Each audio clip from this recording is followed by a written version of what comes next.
Welcome to Biota Live. I'm Tom Barbalet, and this is a continuation of the Biota podcast.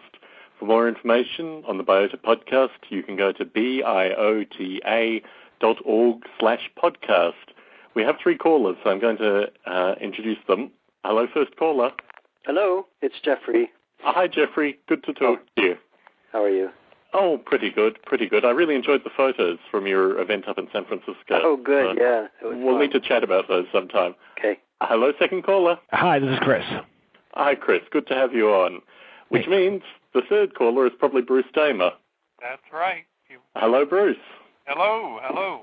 So because we have Chris on this evening, I'm going to cut down the news and notes just to say that next Friday, 16th of May, 8 p.m. Pacific, we are going to have Biota's own Dick Gordon on to talk about theoretical biology, physics, and Second Life, and possibly a number of other topics as well. Dick Gordon's one of these amazing polymaths that kind of vents into the artificial life community, and it'll be wonderful to have the opportunity to chat to him on a Biota Live. For folks interested in calling in then, the number to call in, 646-200-0640.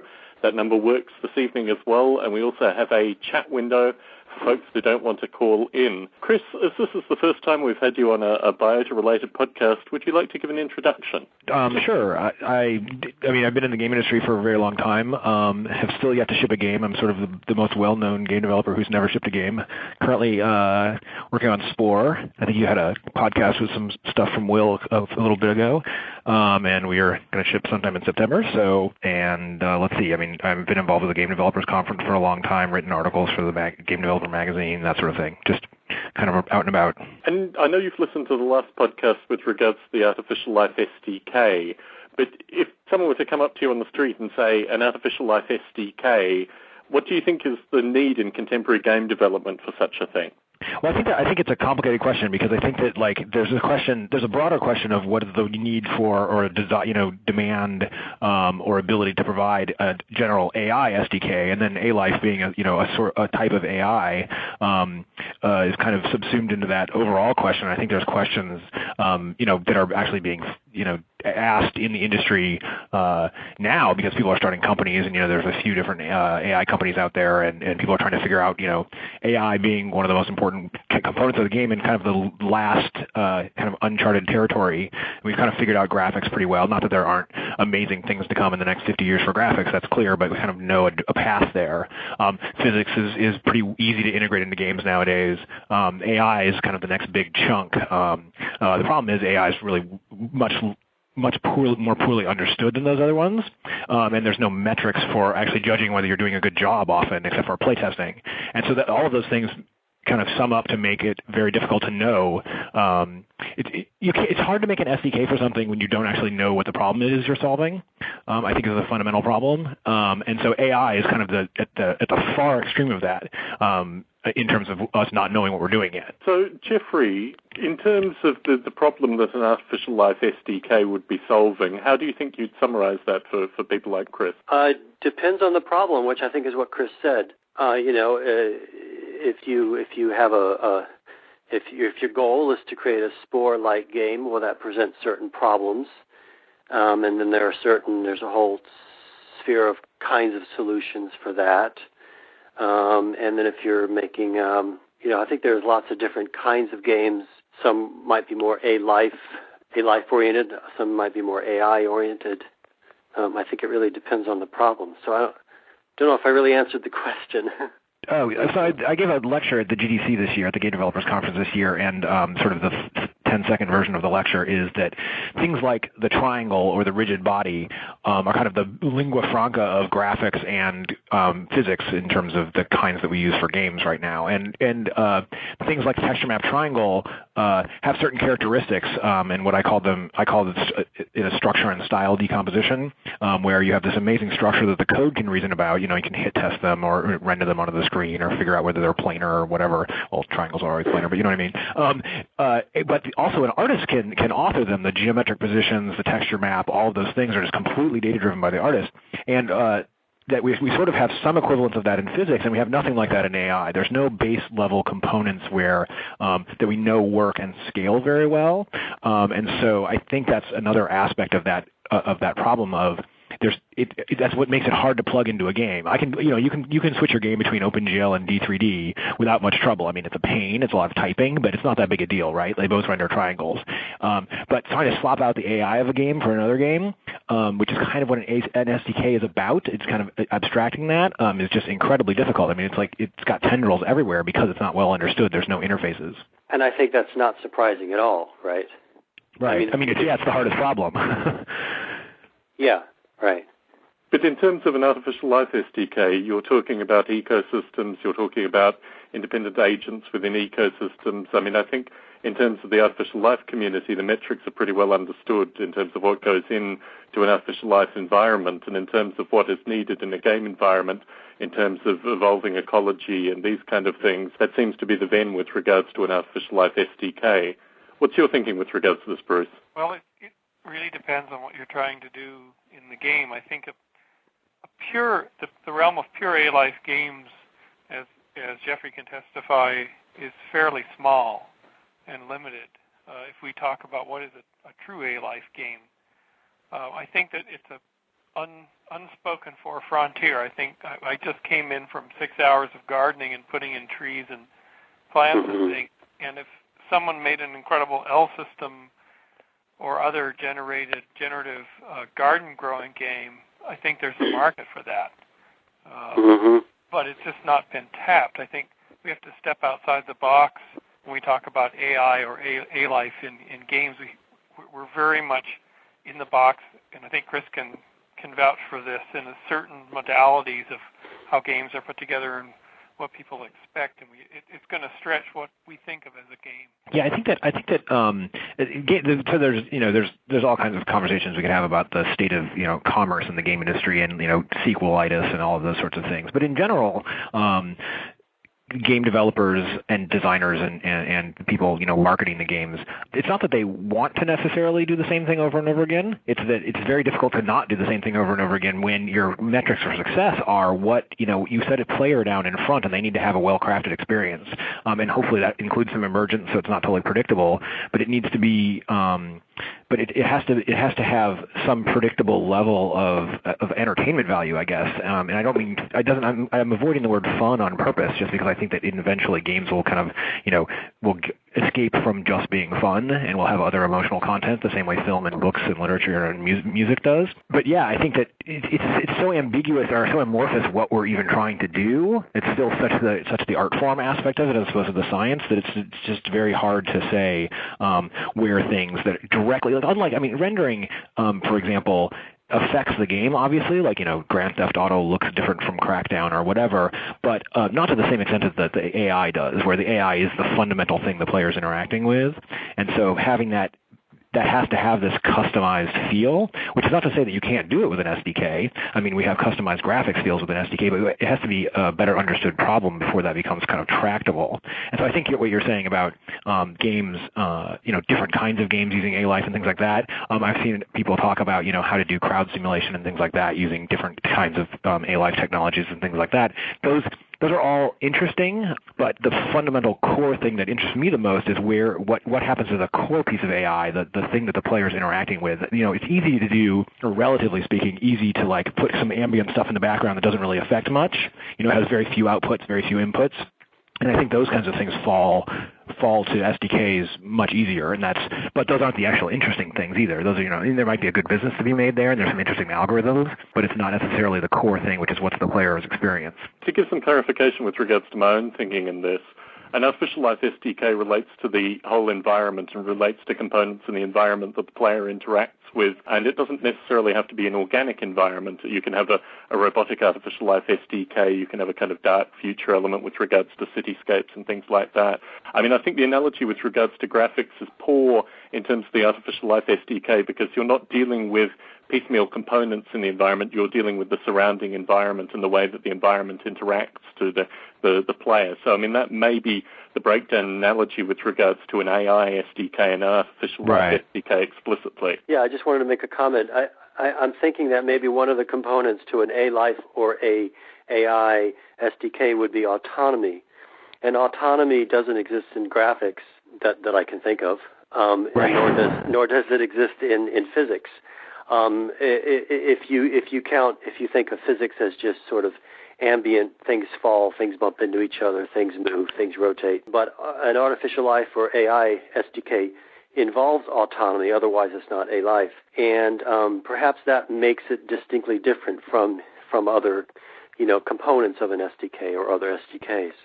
Well, so on the autonomy point, I think is kind of interesting because I would actually claim that physics has an aspect of that in the sense that basically when I think of autonomy, I think of kind of like an initial value problem or a differential equation that evolves over time. You plug in, you give it a new dt, step time forward, and new state happens and it changes the world state. So in that sense, whether it's changing based on Newton's equations or some cellular automata kind of thing, I still think that those are similar in the sense that there's state being changed by this kind of structured system. Yeah, you might use the word agentry then. Agentry, which is another term that people throw around, which might be another way to describe what I'm trying to say. Right. I mean, in physics, the kind of farthest you get down that axis before you start calling it AI is like controllers. Like you might have a proportional derivative controller that kind of keeps the robot's arm bent or, tries to keep balance. But after that, it starts to, definitely become sort of AI-ish. And you kind of, you don't want if you want your physics simulator to be predictable or at least, plausibly, consistent, like you try and keep as few if statements in there as possible. If you know what I mean? Like, it's a lot more continuous. On the SDK, really quick to Tom's point about kind of the piecemeal aspect, the kind of terminology I use for that is frameworks versus toolkits. It's kind of a common terminology in the SDK, in various SDK kind of worlds.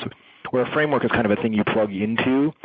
You buy a framework like, let's say, the Unreal Engine, big giant thing, and it's very quick and easy to get like the first level up and running because, hey, it's already built to do that, but it's very hard to make it do something very different from what it was intended to do. It's this big monolithic kind of high inertia, high friction environment versus a toolkit, which is something much more like, an audio library or OpenGL or D3D, which is kind of a leaf of the giant tree that is your piece of software. And I think the question is, frameworks sometimes work well if you're trying to do something like Unreal or the Quake engine where you're doing something that's very similar. If you showed a non-gamer two different Unreal games, they would be like, yeah, this is the same game, right?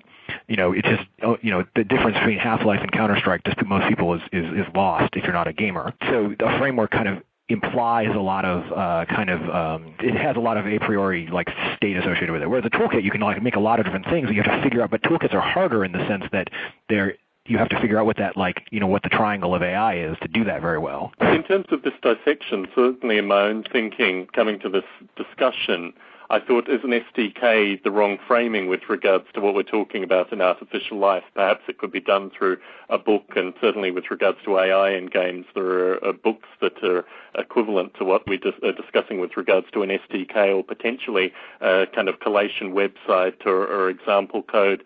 Chris, in terms of your own thinking for this kind of thing, do you think an SDK is the way to go, or do you think we should approach it through one of these other methods that I've described? Yeah, I think actually the latter stuff you were describing it would be much more effective, if only from the standpoint of, that in programming there's this kind of aphorism you have to use before you reuse, which I think is really true. Like if you try and write reusable code before you actually know what kind of code you're writing, it's very difficult. And so because we're so clueless about AI or in general and A-Life specifically in the sense of how to make it work in games, trying to do an SDK which implies to me some kind of reusability, kind of productization, seems premature, whereas books and examples, especially examples, the game industry basically runs on demos, basically, in the sense that if you go in for an interview and you've got a really nice resume, that's nice, but if you go into an interview and you set your laptop down and show the person something they've never seen before, like you've got the job immediately. And because the proof is in the pudding. So yeah, I think that people making demos, things, even simple stuff that's like, Flash has gotten pretty powerful these days, and I've seen some Java A-Life stuff out there, like, doing things, demos that you can easily show, and if you need to write, full compiled, downloadable, executable, as long as the results are really cool, those are, and like I said, books and websites, I think that's a much better way to go, because you can immediately show that to someone and say, like, look, this is different from anything you can get right now, and it's because, of the A-Life component or of the physics component or this neat trick I discovered in graphics or whatever. So the discussion in terms of the community, if we as a community brought together a collection of examples and started refining it, how would we continue this discussion with the game development community after these example codes are kind of picked up and put in various games or tested or these kind of things? In terms of the existing artificial life community, it's quite, in some regard, informal, in some regard, formal in terms of the kinds of communication. But once this information gets out in the wild, how do we continue to have that interaction with the game development community? Well, I think that means, so I think that what would happen, I mean, this kind of thing is not a top-down, kind of managed ecosystem economy. It's not centrally planned. Yeah, essentially, it's not centrally planned at all. But what would happen is you'd put up this website, and there'd be 20 demos, and 18 of them would be crap because Sturgeon's law is in effect in everywhere. And then 2 of them would be totally awesome, and the game industry would notice that, or someone in the game industry would be surfing this website and find that. It would be forwarded around, and those people would get hired. That's the communication that would happen initially. Once there started to be this tool, what was interesting about those 2 would then, in kind of a meta A life kind of thing, that would breed more stuff. What was successful? There's kind of a fitness function of coolness that's happening here on this website, right? There would be more and more. Hopefully, and you wouldn't want to get stuck in local maxima, just exactly like we all talk about when we're actually programming these things. But you'd have this kind of natural bottom-up evolution of what's cool, what's working. There's a question of how you actually show this stuff off. A lot of AI researchers, and I think some A-Life people have tried doing mods to existing games like Half-Life, and I think people plugged into stuff to Descent back in the day, and Quake and Unreal. And I think those are some interesting things. You have to, when plugging into a game like that to do a demo, you have to really show results that feel like when you play it, you have to be really open-minded as the researcher what it feels like to play with. You can't just say, oh, I plugged it in and it works as I intended it. It has to actually feel compelling. So you need to play test. You need the actual external kind of verification that the stuff is interesting. But there's a lot of different ways to show off these demos, and I think that would be great. I think that's a really interesting way to proceed. I think it's time for that. It's premature for the SDK, in my opinion. Just jumping in here to bring in a discussion that happened at our first Gray Thumb Bay Area meeting in San Francisco. I think it came from Jeffrey when you kind of said, gee, I'm really interested in having gene pool continue to evolve and maybe putting it into a 3D environment with physics. And then my ears perked up because I thought, project. And because we have this open source framework with physics that we've been building with NASA for 4 or 5 years. And it just struck me, wow, great demonstration project for what we're talking about. And then it ties into my EvoGrid idea that everyone's picked up on, and Jeffrey's got a lot of insight into. And so anyway, and then I had a conversation with Jerome Lepre, who's working at California Academy of Sciences, and he's tracking us because he's saying basically, look, if you can get gene pool into a 3D environment with physics, we will want to really seriously look at it, using it here at the Academy in one of our new display. They have this enormous building opening in September. And he said, we are looking for anything biologically inspired to fill our space. And we're doing an L system, a plant system for the rooftop garden to try to represent that in the building. But anyway, so it all seems to, isn't that cool? Yeah, is that like art, like an art installation kind of thing, right? Yeah, like even possibly interactive on large screens. I'm going down to Cal IT Squared in a week, which is this big university consortium in San Diego, and they're looking for this type of thing for their huge display system. That they've got 100 megapixel display systems in dome buildings. It's amazing stuff. And every time I mention to Larry Smarr or John Graham, I mention artificial life, they're like, oh, this is exactly what we want to have in our immersive environments because they're so compelling. And we know from years of SIGGRAPH that people really love those environments. So anyway, it's a vector to show the world and the game development community that you can make something truly compelling. Maybe we can do it. Yeah, that makes me think about really large displays. You kind of become immersed in it, not in the same way, not in the same sense of immersion as immersive virtual reality, but it's surrounding you in a sense. It's a big part of your visual field, and you feel like you're one of the creatures, or you could feel like you're one of the creatures. Whereas looking at a computer screen, it's always like you're looking into a petri dish or something. Yeah, I actually think that this is separate from the games. This is just kind of a rant in general about art on computers. I think that one of the things that computers, like that, what you're saying there, the separation, as long as it's on a TV screen or a monitor, I think it's going to be hard-pressed for people to be convinced that it's like art on the level of an oil painting or something like that. So they have to differentiate, and whether that's a really giant projection thing, or whether that's interactivity, or whether that's some of these like high dynamic range displays they've been showing at SIGGRAPH for the past couple of years. Something needs to like take it and set it apart from just like, oh yeah, that's just a picture on my monitor. Chris was talking about physics and graphics, and these are things that are fairly well established. We've got Second Life, we've got these different game engines that you can use, and again, AI and A-Life are not well defined. But some things that are somewhat more defined are genetic algorithms and neural nets. And if you think about neural nets as sort of representing brains, what's happening inside of our craniums, which, it's kind of like a black box in a way, and also genetics, which is similar as well.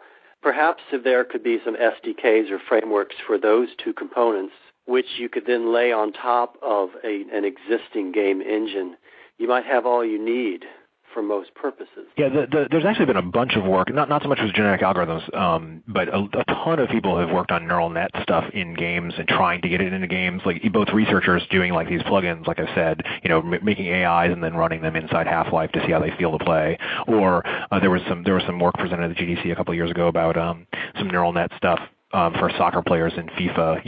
It's a product from EA Canada, did a bunch of soccer games and things like that.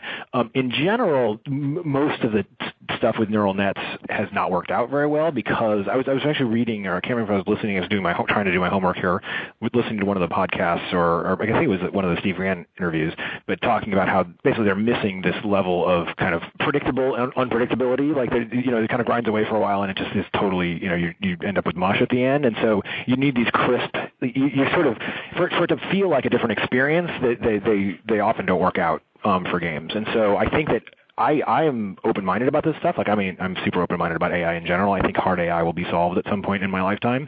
But yeah, the results so far are not incredibly compelling, and I think people need to work harder at making the compelling results with an eye towards, what it feels like to interact with it in the world, as opposed to just, an academic like interest in, hey, I got some neural nets into the thing. So yeah, I'm all for it. It's just, again, there's just this really sharp razor in the game industry of like, is it cool, or is it fun, or is it, compelling or emotional or whatever? And perhaps in contrast to what Jeffrey said, my feeling with regards to stable ecosystems, and not just ecosystems with regards to, harvestable plants or interactable animals, but also thinking of cityscapes and these kind of environments as ecosystems as well, right, and using artificial life principles in those kind of simulation environments. I think from my own experience with regards to crafting stable ecosystems and then pulling things out and putting things back in, I think there's probably a greater degree of stable interaction in terms of long-term concerns with regards to gameplay and things of this nature.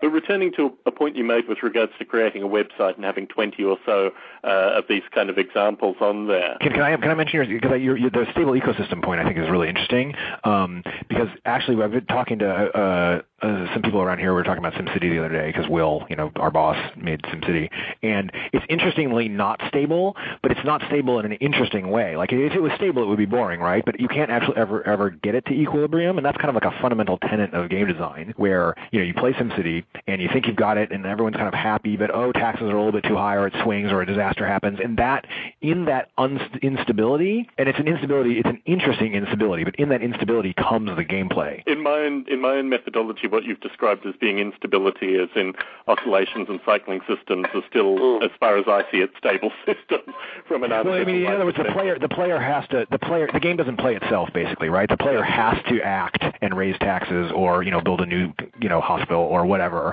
or else the thing will fall apart. So that was what I meant as unstable. But that's the nature of the simulation. They're decaying simulations in that regard. The beauty of artificial life methodology is it gives you the tools to tune simulations, and Will was obviously a pioneer with regards to what he did through the games that you've described. But returning to this idea of 20 examples on a screen, how does one get, firstly, critical eyes on that, and also in terms of what you've described with regards to interaction and the level of interaction that's required?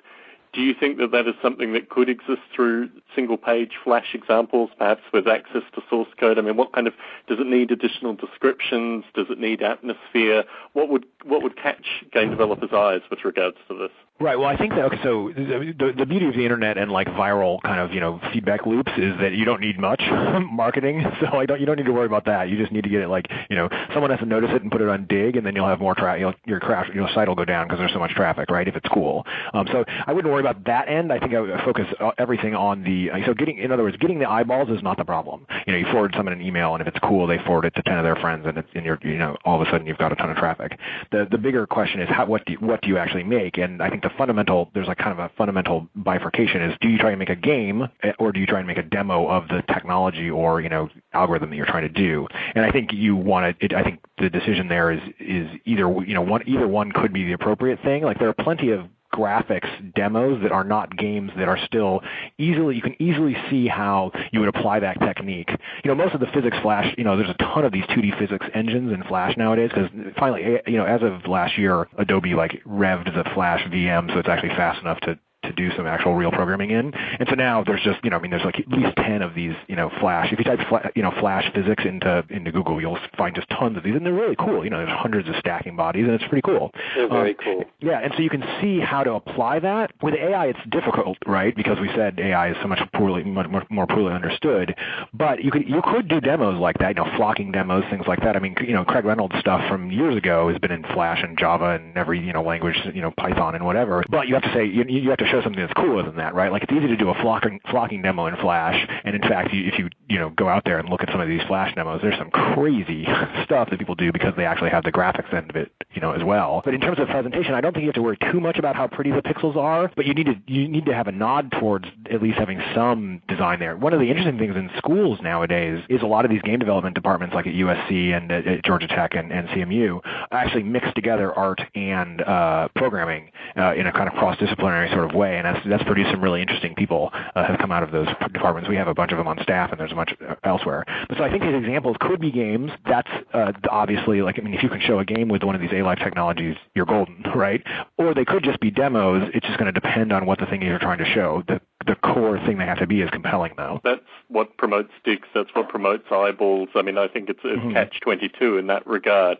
But in terms of the artistic component and the atmosphere, do you think artificial life developers should reach out to artists and make contact and communication in order to create those kind of initial demos? Do you think that's critical?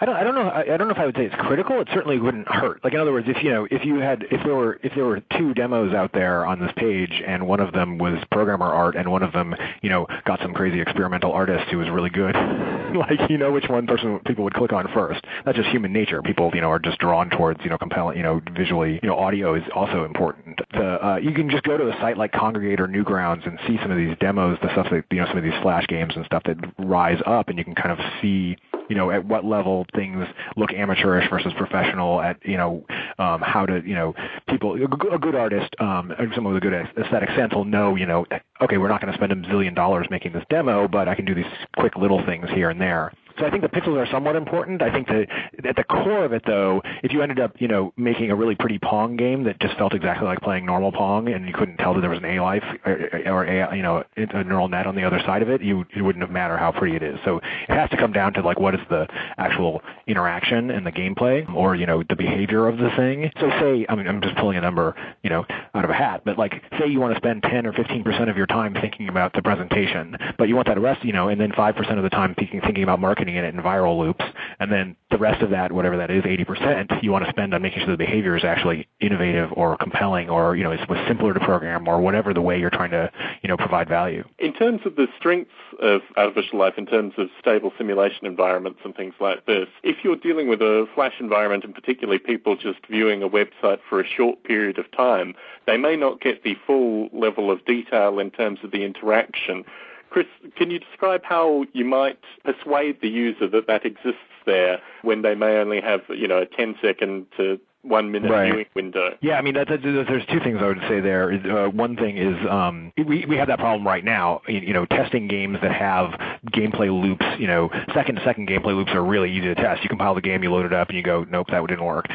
Minute-to-minute loops are like, okay, let me try this for a little bit, and now it's kind of somewhat frictionful. But there are, lots of games with hour-to-hour loops. You're playing, Grand Theft Auto 4 just came out, and like there's stuff that happens at hour 30. And how do you test that? And that we run into that problem right now without any A-Life or anything like that. So yeah, it's a huge problem. If you're trying to do these really long-term loops, you have a much higher burden of testing. It's hard if you can do things like record, giant blocks of it, and then playback aspects of interesting points. You have to ask yourself what is the long-term value if you've got a thing that is just really subtly manifests itself over time, over a period of hours or something like that. You have to ask, okay, is that actually providing value? Like, will the player actually notice? We in commercial game development, there's a lot of stuff that gets cut because there's just no way to really surface it to the player. Cool stuff, but it's just like, wow, the player won't even really know that's going on there. And sometimes that happens in AI a lot, where it's like you could make the AI smarter or more interesting in a way that the player couldn't ever notice, and that's wasted work if the player can't see it, right? I want to say one more thing about something you said earlier about the artists. I think there's already, it seems like if you go online and look at like computer art,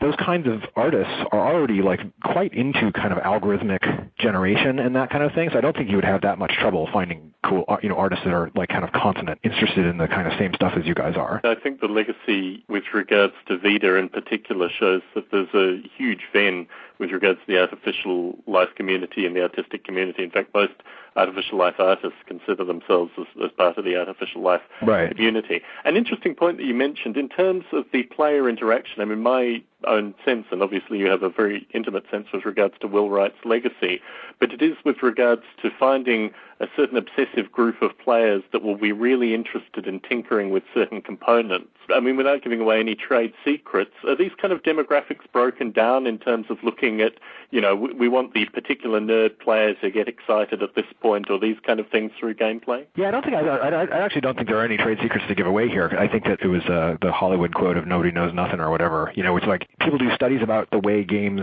have attracted people, games that have already shipped that were successful or, unsuccessful, but there's very little predictive capacity that's gained from those studies. But with The Sims, I know that they've done some stuff and published some stuff on the 4 kinds of players that The Sims gets, and I can't remember all 4 of them, but there's the people who actually play the game for like the spreadsheet aspect of the game, like I'm going to buy the car and then I'm going to get the thing, and they're kind of like leveling up.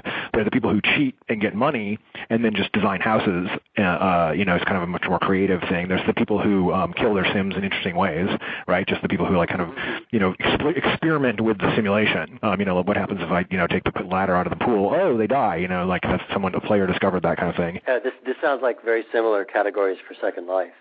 Yeah, exactly. So I was going to bring up Bartle's thing in a second, and then I think there was the people who like kind of make kind of basically storybooks. They like pose their guys, kind of like a machinima kind of thing. They pose their Sims and whatnot, and then take pictures and then write stories about what happened. And it's not necessarily that they're playing that story, but that they create, kind of ex post facto put that story on top of what happened. And so, and similarly in the MMO community, in the massively multiplayer online community, this guy named Richard Bartle has done a bunch of research, and other people at Castronova have done a bunch of research at different kinds of players. There's Bartle has his, I think it's a triangle of like killers, adventurers, explorers, or whatever. There's a bunch of different kinds, and you can find all this stuff online. So I think that the different kinds of players. Oh, and another reference would be her company is called Xeo Design, Xeodes, design. It's going to come to me in a minute. But she's broken down the different kinds of fun and players that and you can kind of like see the different reasons people play games. Oh, they want power fantasy, or oh, they want mentoring over to mentor someone and to see them be successful, that kind of thing. So I think there's a lot of actual research out about different reasons people play games, different kinds of people who play games, that kind of thing. The problem is actually there's almost so much research and so much it's hard to make any kind of predictive thing from that. It's hard to know. It doesn't necessarily point you in a direction, except for, it'd be great if we made a game that satisfied all of those people. In terms of the pragmatic nature of the game development process, are decisions made where you would identify particular, game players and say this section is going to be written for them, or we're going to tune this so these people will get more enjoyment out of this particular section? Oh, totally. I mean, you definitely think of your demographics when you're playing it. You might be making a, what some people call a core game, hardcore game. Like if you're making Gears of War, which is like an Xbox 360 game with lots of aliens and space marines, I mean, you're not making it for people's moms, right? So whereas if you're making The Sims, you're not making decisions. The aliens don't come down and blow up your house because that would make me cool if you were, a 13-year-old boy, but not cool if you were, a 35-year-old woman. So, yeah, you definitely are making decisions constantly about who your audience is. I think you want games that only focus on who their audience is and try and maximize that as opposed to kind of doing something that has some internal integrity tend to fail. They tend to be, kind of like movies that do that, right? You end up with a movie that's like, seems like it was machine generated, right? So you want that artistic kind of like passion there, but you definitely the best way people talk about to have that happen is by making games for yourself. You often read interviews with people who are successful game developers, and they say things like, we just made a game that was fun for us to play. I mean, that's what the guys at Blizzard always talk about doing, and Valve, and all these really high-end, super successful companies. They just make a game that they know is cool, and they know that they're their audience. If you are a demographic that also has another 6 million people in it, then you're golden. In terms of Flash games, I mean, this may be the problem, that artificial life developers may be in a very small demographic, and in terms of creating their own kind of Flash games, I mean, what kind of advice would you give to artificial life developers in terms of expanding their demographic interests and thinking about other kinds of game players? Well, if you're making a game, the easiest and best thing to do ever is playtest your game. Watch someone, sit someone down, whether it's your cousin or your mother or your, whatever, your kids, your friends' kids, whatever. You sit them down in front of the computer, and you don't say a word, and you watch what they do. And it's the most horrific experience ever, but also eye-opening and educational and wonderful.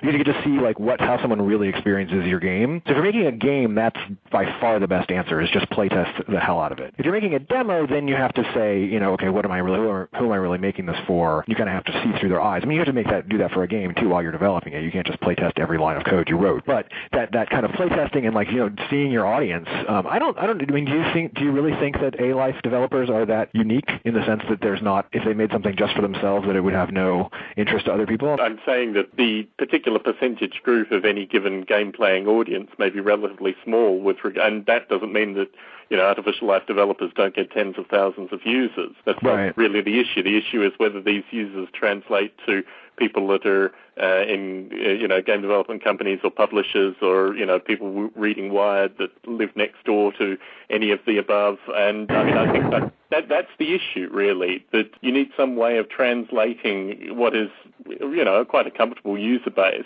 into something that would be interesting to a publisher or a game development studio. Well, here's another.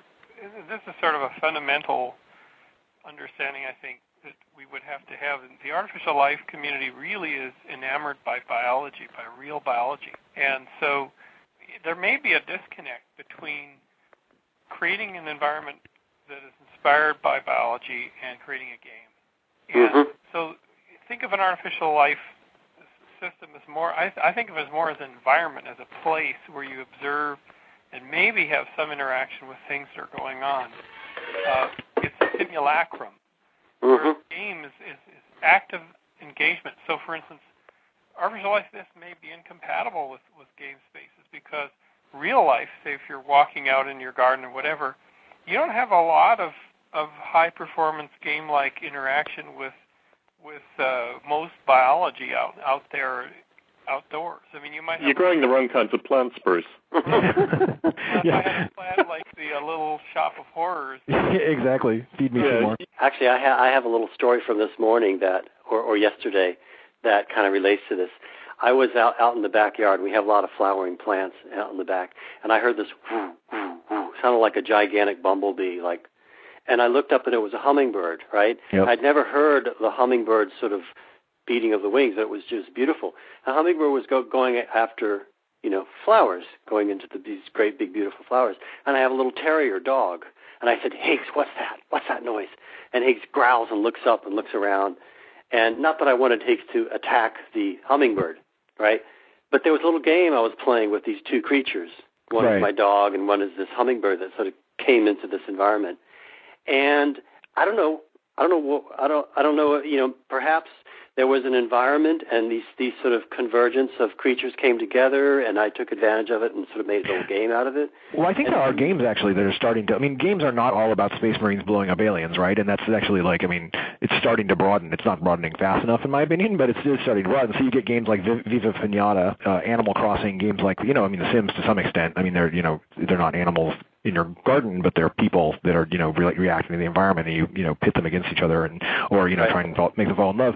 And I think that that kind of ambient, poking at things. But the problem is, it is kind of evident in the fact that there have been no real Sims competitors. Like, it's very difficult to make those kinds of games. Like, it's very hard to understand why they work. Yeah, but I think this is what Bruce is bringing up. Bruce is saying that, in a sense, an A-life simulation, a simulacrum that just runs and runs its an environment, is incompatible with the idea of a game, which I kind of agree with. But on the other hand, you can tune your environment, your artificial life environment, so that these convergences can happen occasionally. You might have to sit for like a half an hour and appreciate the biota for a while before a hummingbird comes by, and then you turn a game into it. So I think there might be a sort of attitude that you can apply to these environments that might make it game-like sometimes, but not all the time. The legacy of this conversation so far is that I disagree with both you and Bruce, Jeffrey, with regards to this, but perhaps it may be because I've lived in dark cityscapes and things like that, and then just make that into my garden in some regard, cognitively.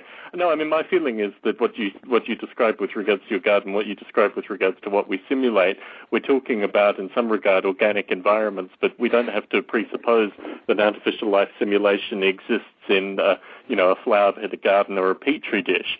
It can exist in any kind of environment, and whilst contemporary games have elements of cityscapes and Grand Theft Auto, we're talking what have you, futuristic alien environments. All these things could be artificial life environments as well. I don't think the content. Yeah, I don't think that the skin of it doesn't matter as much as whether the thing that's happening is behaviorally interesting. I think there's a point that Will made in this. Like you one of the podcasts I briefly listened to was the question and answer session with Will at that NASA thing, that Yuri's Night thing that you played on the podcast a couple of weeks ago, I think. Or it wasn't Yuri's Night, but yeah, It was in January, but anyway. Oh, okay. The question, I think it was Rudy Rucker asked him a question about evolution versus, intelligent design and Spore and whatnot. And one of the things Will mentioned is something he said before, of evolution actually happens over, tens of thousands of generations, and it's very hard to make that, meaningful to the player for a bunch of different reasons. And I think that sit for 30 minutes and wait for the hummingbird thing is kind of another microcosm of that same problem where... Yeah, but again, I don't want to be generally disagreeing with everyone, but my feeling is that was a misunderstanding with regards to the kind of evolution and the kind of environments that artificial life developers are creating. If you look at things like the flu and various other things in terms of rapid evolution in very short periods of time, evolution doesn't have to be slow. It doesn't have to exist in long time scales. It can happen very, very rapidly. It's just about changing the algorithms. Yeah, no, I don't even mean to say, I think it's kind of in some sense scale invariant in the sense that I don't think it has to be absolute time long distance, but number of generations and, how many points, you've got all these objects in the game, and how many interesting things are happening per tick, whatever that scale. I think that's exactly it. If you look at it not so much in terms of time, but how many, you can have 100 events that are very uninteresting happen, and then suddenly an interesting one happens, punctuated equilibrium. I think that might be more the property that's the challenge as far as games. I think you've given us a lot of food for thought here, Chris. What would you like to see from the artificial life development community in the next, say, 5 to 10 years? Well, I think the website idea that you have is a great thing. If something like that, you could go up there and browse. I noticed I didn't manage to listen to the podcast that had the link, but you had a link to Congregate up there on your podcast page. Congregate, briefly for people who haven't heard of it, is basically trying to be a YouTube for Flash games. Basically, you go up there and there's this huge community of people, and they've got 8,000 games or whatever, and you can go and see the rated games and all things like that. You don't have to go anywhere near that level. They're venture capital funded and blah, blah, blah. But this kind of giant environment of these games, and by environment I don't mean obviously a single A-life simulation, but a lot of demos that you can go up and see, and especially if some of them kind of contrast in a meaningful way with other ways of doing things. So if you're trying to make a point that A-life technology is better at thing X than some other technology, then fairly representing thing X as a best of breed thing, and then saying, hey, here's how A-life would solve that problem, and here's how it's different and better and worse. That kind of presenting your work with that kind of integrity is really important. I mean, oftentimes it's kind of a joke in the game industry where you read a lot of, the game industry has a lot of money flowing through it now, and so it's gotten a lot of academic interest lately. And we're often reading academic research papers where they'll kind of set up a straw man of like, here's how, pathfinding works before I got here, and here's my new amazing algorithm. But like the algorithm they're doing is totally not how anyone would do pathfinding if they were really actually working on a game. And so not doing straw men, but actually taking a real crack at what is actually new and different about the thing you're trying to do and what are its pros and cons. I mean, having those things up, having a page of those would be totally great. So in terms of understanding that pragmatism, in terms of understanding what actually happens in game development, for folks that are new or starting out or interested in doing this in any way, do you recommend that they read game development books? Do you recommend that they seek out game developers? How do you see that interaction as going? Yeah, I mean, the internet is just the most amazing thing in the world, right? I mean, I'm sure we all spend most of our time on the internet these days. Compared to when we all started, the amount of information available at your fingertips is just overwhelming. So there are tons of websites, Gamasutra, GameDev.net, Flipcode. There's just a ton of websites. You just basically type anything remotely related to games and like type source code next to it, and you'll get somebody's write-up about how they did it, or a write-up about how some game that's coming out is doing it because they heard somebody talk at a conference. There's all the audio from all of the GDC talks is available for pretty cheap. It's like $5 a talk or something like that. Gamasutra has tons of articles, and PowerPoints and all that kind of stuff from the conference. There's so much information out there. The problem is almost the inverse, which is how do you even focus on which the thing you want to do is, And in terms of that, can you give you've given broad sites, but in terms of people that you think would be beneficial of reading, can you throw out a few names or a few companies or anything like that? Well, I mean, again, there's so many different disciplines. It's hard to say. I mean, I can't recommend any of the game development books because I haven't read any in a while. But there are a lot of game development books. There's books that there's at least. I mean, a couple of years ago there were at least 3 books on game physics, and that's not even counting the millions of first year books on actual rigid body dynamics that you can get that didn't have anything to do with games but are totally applicable. It's really a matter of like what interests you. You can pretty much find write-ups. There's almost nothing secret in the game industry. That's the funny thing. Like people think that the game industry, from the outside, like you mentioned trade secrets earlier, like there's some concept that is like it's pretty secret, but actually most game developers that I know are incredibly forthcoming with how they do things because most of them know that like the more you share, the more you get back. So I mean, they're not going to give you the source code of Grand Theft Auto 4, but like you can probably find out how they did any individual thing in there. And so really, it's about what are you interested in. So if you were interested in, say, I don't know, pathfinding. Let's say you wanted to do this kind of a solution to pathfinding that used some kind of cellular automata kind of thing. There's a million different algorithms out there for pathfinding you could easily find. It's agent-based simulation, flocking, any kind of rendering thing, procedural textures. You want to do like kind of, reaction diffusion textures with A-Life kind of things. There's just a ton of resources out there for all that. SIGGRAPH, almost all of the papers for the past 10 years in SIGGRAPH are all online. I mean, they're fairly technical, but I mean, you're going to have to start, ramping up on this stuff. But there's one more thing I was going to say there, and I can't remember what it was. Oh, well, did you have another question? With 6 minutes remaining, I was going to ask Bruce if he had any questions for Chris. Chris, do you think in the next 5, 10, 15 years we might see an actual authentic genetic-based evolving critter in the game space that a biologist might look at and say, well, this is kind of got a life cycle. It's kind of interacting with the players, and it's evolving and adapting and developing unique properties that weren't programmed by the game developer. I think that, I don't know about the actual evolution happening in the game, just because it's hard for me to, I mean, never say never, right? As soon as you say something that like, someone's going to come out with like a AAA Mega Smash game that does this, but it's hard to see how the evolution would be part of it, because it has so many of those characteristics we talked about earlier about that kind of sit back and watch aspects to it. But I could easily see stuff that's bred offline and the results of which populating AIs, as soon as we can come up with metrics for success along some of these axes, as long as if you can define a scalar metric for something, you can run simulated annealing or genetic algorithms or anything on it. And I think that we're getting more, as we gather more and more metrics for gameplay, I think we're getting closer and closer to being able to kind of metricize some of this stuff that is kind of touchy-feely right now. And as soon as we can do that, then there's no, you buy your 10,000 node Linux cluster and like grind away at the better AI. And what algorithm that takes, who knows? I mean, whether it's a genetic program and spliced together or whether it's some giant neural net, or whether it's, A-Life cranking away and kind of building these big glider gun composite craziness. Who knows? So that's my answer, my totally hand-wavy answer. Jeffrey, do you have any final question for Chris? Yeah, somebody made a point just a moment ago, and I think that you don't have to be always sitting at the computer to be playing the game. I think that you could spend an hour there and then you can leave, and then you can have phone calls and exchange files with people offline, be plotting things with friends, and I think that evolution can be happening over the span of several months, and that's part of the game as well. So the fact that evolution is slow and not always interesting doesn't mean that it can't be part of the game. Yeah, in fact, to back that up with some recent activity, a lot of these Facebook apps, which are kind of the hot new thing in the Web 2.0 community and that sort of thing, are all about asynchronous gameplay. You've got all these hit games that are all about, I go when I want to, and then it's your turn later, and then there might be 6 hours in between those two, or 2 minutes or whatever. And so there's a lot, actually more space.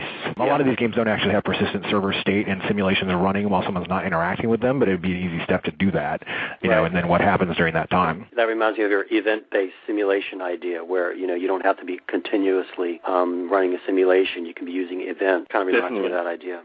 Yeah, no, I like that idea a lot. Chris, we have 3 minutes remaining. It's been wonderful to have the opportunity to chat with you this evening. You've given so many ideas, and I think we'll all take away a different thing from what you've said, and hopefully come back together in some kind of website with all the information that you've discussed. It's been wonderful to have the opportunity to chat with you this evening. Oh, my pleasure. It's been great. Yeah, no, I would really love to see, because when I first got into computers and I first started writing about learning about physics, it was specifically to implement Carl Sims' Virtual Creatures paper. So I have a long history with being very interested in this stuff, and I would love to see this kind of thing, bear more fruit in the commercial game industry. Totally. Well, that's a challenge out to the community. Next week, Friday, 16th of May, I'm talking with Dick Gordon at 8 p.m. Pacific with regards to theoretical biology, physics, Second Life, and perhaps even this very podcast. I'd like to thank you three for the opportunity to chat this evening.